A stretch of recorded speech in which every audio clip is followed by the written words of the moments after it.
Hi. Okay, this is part two of worshiping a social god versus worshiping the creator. Okay, so like I was saying, when you worship a social god, being a victim is a perfectly legitimate position to be. As far as Trump, the Christian nationalists, the Christian Zionists, the white supremacists, the other religious extremists in the world, the misogynists, the child abusers, the narcissists, the abusive selfish people that we have around us, as far as they're all concerned, they are actually victims. This is how they see themselves. They see themselves as victims, okay? And then that is why they see it perfectly legitimate for them to lash out at people, to attack, to be aggressive. This is why, for example, the Israel Defense Forces calls themselves the IDF, even though all they do is aggress and act in an offensive manner towards their perceived enemies, okay? They see themselves as victims, therefore they have to defend themselves. But they're aggressive, they're confrontational, they go out of their way to make life difficult for many Palestinians. This is not being defensive. But when you worship a social god who tells you that you are superior, that you have a right to dominate others, that others should basically be in service to you, then anyone who's not putting you on a pedestal, anyone who's not deferring to you, anyone who's not accepting your dominance over them is essentially victimizing you in this paradigm. Okay. Same thing with what you see with Trump and the Americans and with empire in general. Okay. In the context that we see it in the post-colonial world. Okay. With the economic exploitation, the economic imperialism that we see. Okay. So,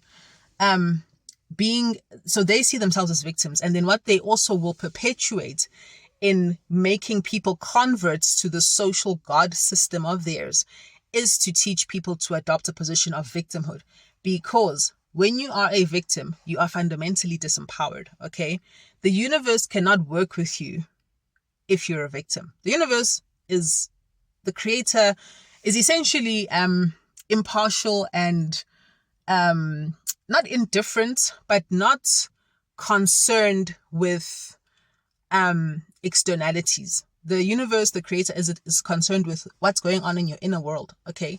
And when it comes to working with the creative forces, okay, you have to see yourself as an agent in your life. Okay.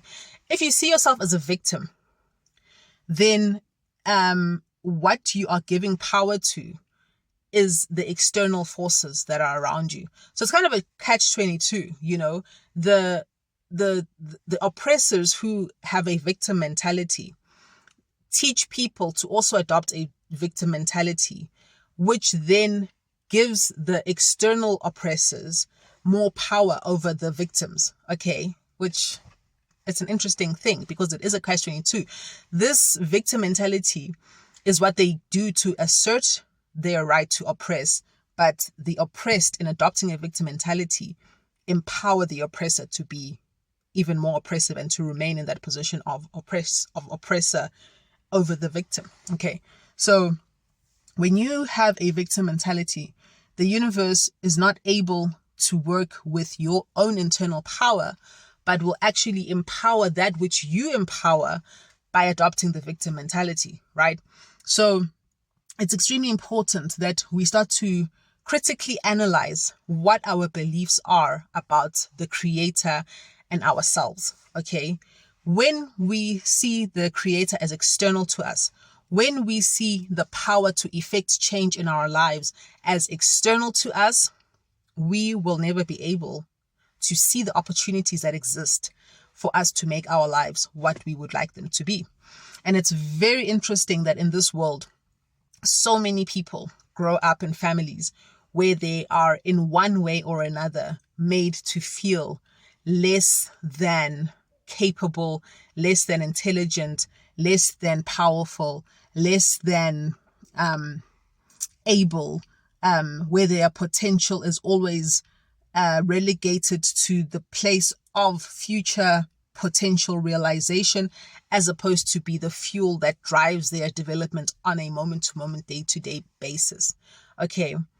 And a lot of the time, this is facilitated by abuse and oppression within the family systems. Okay.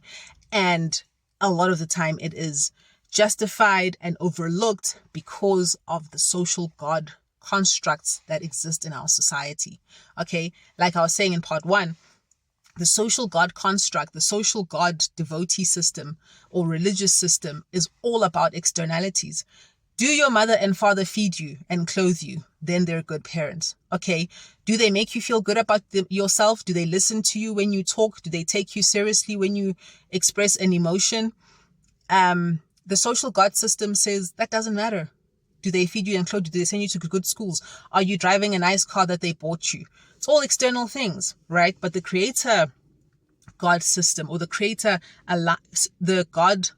aligned God system will say, what your parents do for you internally is more important, if not as important, for what they do for you externally in terms of the material well-being that they give you.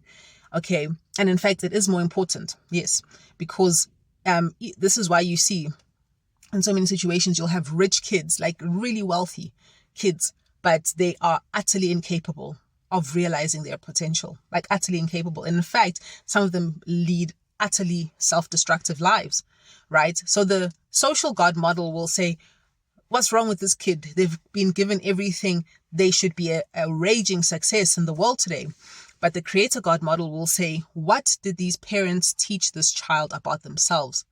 Did the parents of this child give them a sense of mission in life so that they can seek to live out the purpose that they were born to live on this planet?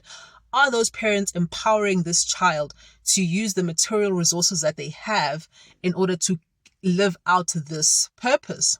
Many of these kids have narcissistic parents. And if you have a narcissistic parent, you know that their sense of pride is utterly undermined when you assert yourself outside of the roles and functions that they have determined for you, which serve their own sense of prestige and their own interests. Okay. So a lot of these kids are actually victims of emotional and spiritual abuse, and also financial abuse, where they're made to feel that if they move out of the mold that their parents have created for them, that they will lose financial support, and obviously it becomes a detrimental thing to that person. Okay, so they stay small, they stay shrunken, they don't expand, they don't do things, and then some of them can't handle it at all and they just self-destruct. Okay, so this is why it's important that we interrogate what it is that we worship. That's why I said before, and I've heard this said before, that you become what you worship. So if we are worshiping social gods, we are going to be people who are always externally focused. Okay.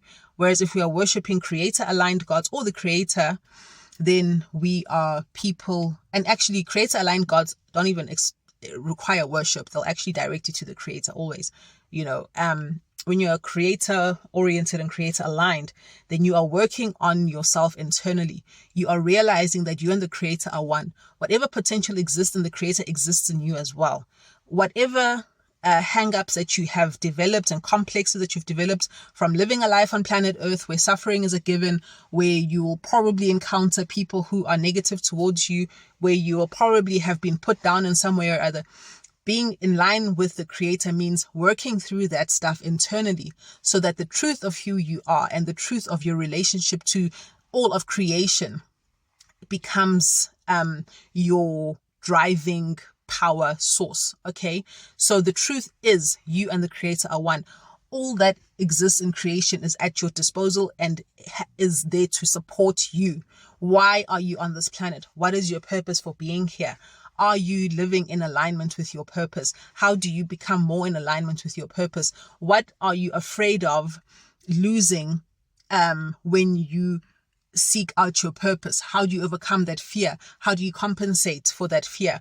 What are your relationships like? Are you attracting people who are serving your purpose and keeping you in alignment with your creator? Or are you attracting people who are diverting you from your purpose? Why is this the case? What is up with you? What happened in your childhood to make you devalue yourself and attract people who devalue you? You see, all these things. And this is why it's so important to be creator aligned if we are going to be the agents who are able to drive our own sustainable development as human beings on this planet. Thank you, and please let me know what you think.